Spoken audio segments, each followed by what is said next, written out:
in the first major city to celebrate New Year's 2024, Auckland, New Zealand.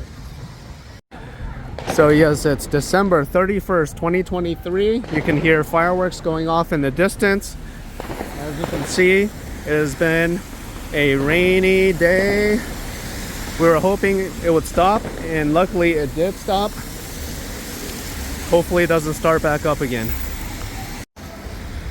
So for New Year's Eve, they closed a street called Victoria Street, which is right by the Sky Tower right here, which is where all the fireworks are going to come out of very shortly, in 18 minutes 47 seconds. So we're going to try to get as close to that street as possible so that you guys can see the fireworks. So there's the Sky Tower, 13 minutes left.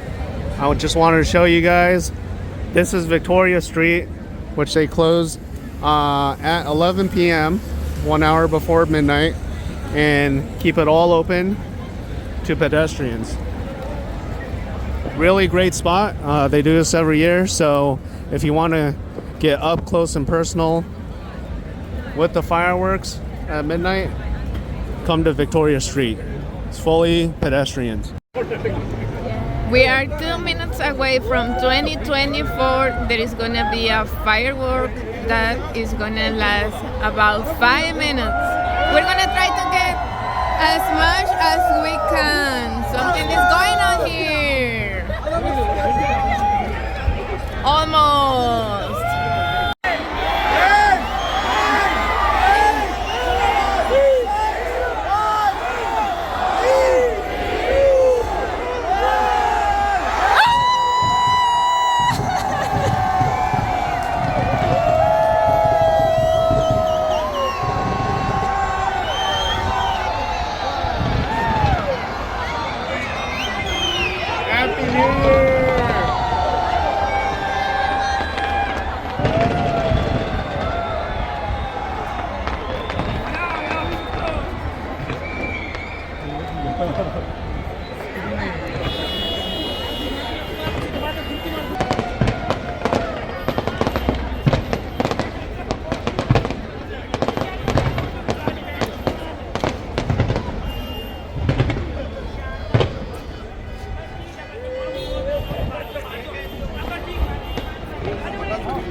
Happy New Year, everyone! Happy New Year. We're gonna be in New Zealand for 1 more week. So make sure you guys like and subscribe below for more videos that we're going to be making, so you can check out our adventures here in New Zealand. Thanks for watching!